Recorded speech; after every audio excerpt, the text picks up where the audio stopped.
What's up, Jared Noble here. So today I decided I would take a trek down lo-fi lane because lo-fi seems to be getting pretty popular and I really like some of the sounds that are coming out of it, and I wanted to see what I could do with, with what I've got.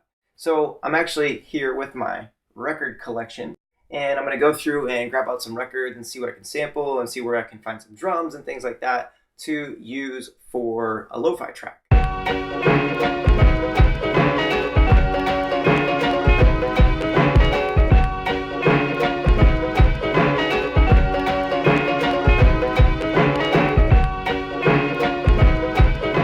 Alright, so I got a bunch of records and I've got stuff with drums on them. Like these definitely, I know these ones definitely have drums on them. Buddha's band is really good. I got Breakestra, I got Bill Doggett, I got a bunch of really good stuff. But I also got a bunch of records with like some melodic stuff on there so we can see what we can sample off of those. Probably have way more than I actually need, but I'm going to give them a listen and see which ones I can actually make some use of.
All right, so I've got a bunch of samples from some of the records that I pulled out, and I definitely don't think that they all go together, but I'm going to go through them and kind of see what I can mix and match, or if I can make something out of all of the stuff that I sampled. I like this orchestral sample, so I'm going to start here by making a loop of this one.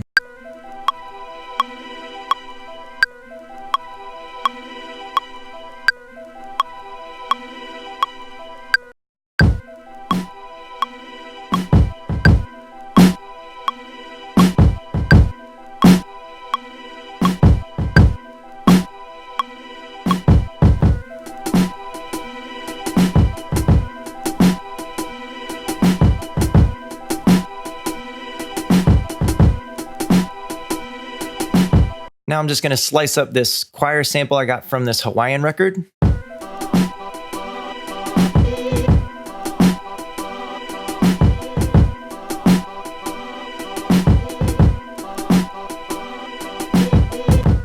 Now I'm going to add a little bit of flavor with this filter delay here.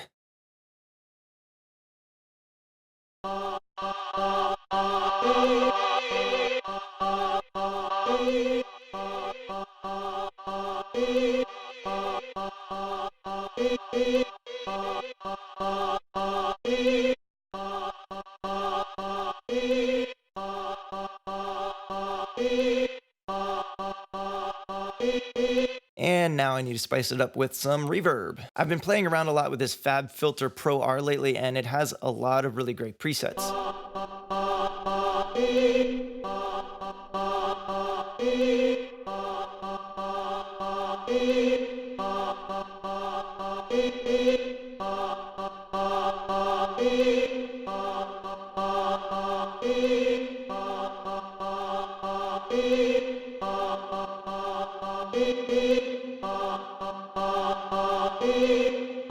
Now let's add in a bass line.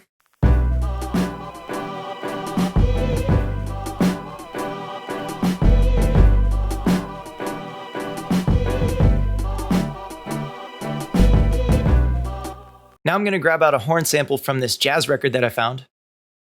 And I'm going to use this simple delay to create a Haas effect to make it seem a little bit wider. And we're going to add in a simple quarter note delay, filter out some of the low end, and top it off with some reverb.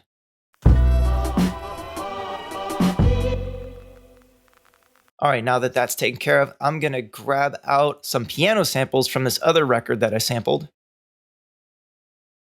So I'm just chopping these out and I'm going to put them into a drum rack, and then I'm going to pitch them a little bit.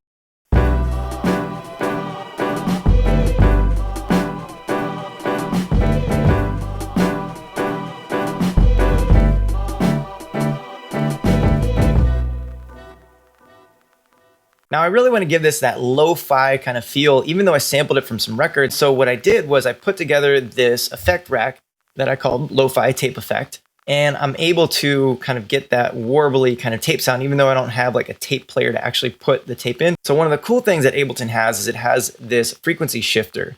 But the only problem with the frequency shifter is if you look here, it has this fine adjustment, and you could just automate it and make it go back and forth, back and forth. It can sound very repetitive and very much the same. And when you're playing with tape and analog stuff, it doesn't always do things the same way every time.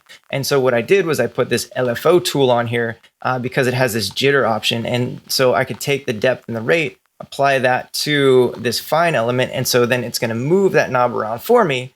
So that way I still get that movement of the pitch shifting, but it's not doing it the same every single time. So you can hear when I put it in there, it gives it that gritty. You might hear that popping and clicking kind of crackly sound. And then also it gives it that kind of wavering kind of in the pitch effect, but it's not super noticeable. But you can actually make this like really crazy too.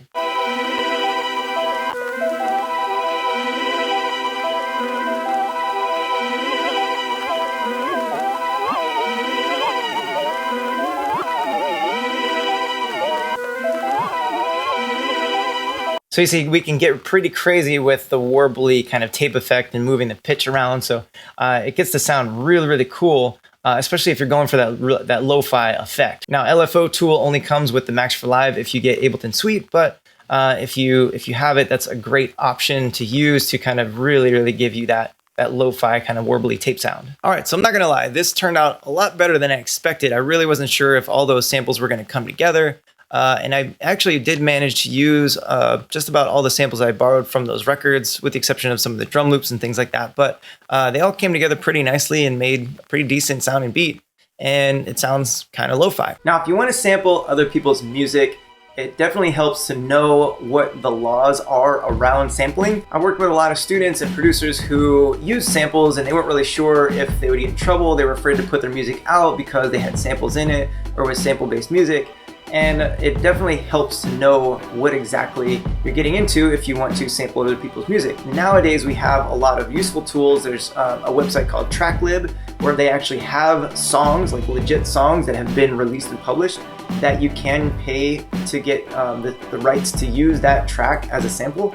But then you also have a lot of people who are creating music libraries where they record entire bands and they just give you royalty-free loops. You have Splice, you have Noise, you have Samplephonics, there's Loop Masters, there's all these different sites. So you don't necessarily need to go in and sample other people's music from records or tapes or all that kind of stuff, but you can still do that. You really want to understand the laws around that and make sure that what you're sampling is public domain.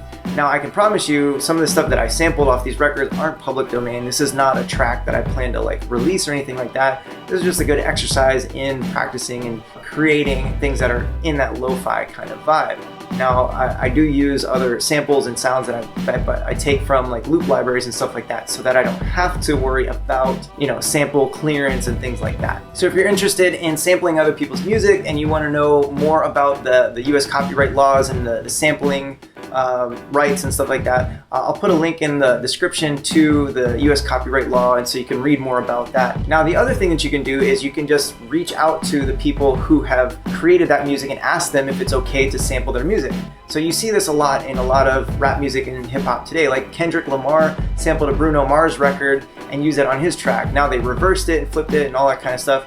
But I'm sure they probably reached out to Bruno's people and said, hey, can we use this? And they got clearance to use that sample on Kendrick's track. Another resource you can check is whosampled.com. That's actually a really good resource to just do some research on who sampled what records and how they use them. It's a good way to get ideas on how to flip samples and how to use them. It's not necessarily a way to get clearance for samples, but at least if you like a sample somebody else used and you wanted to use it for yourself, flip it your own way, then you can at least find out who the original owner of that song was, and then possibly reach out to them if you'd like to clear that sample So I was just having some fun making a lo-fi beat. Let me know if you have any questions, drop a comment below, and be sure to hit the subscribe button if you haven't already, and also hit that little bell notification so that way you can get notified when I upload new videos. And you can't spell truth without you, so be true to yourself, stay truthful to others, and have fun while you're doing it. This is JR Noble signing out. Have a great day.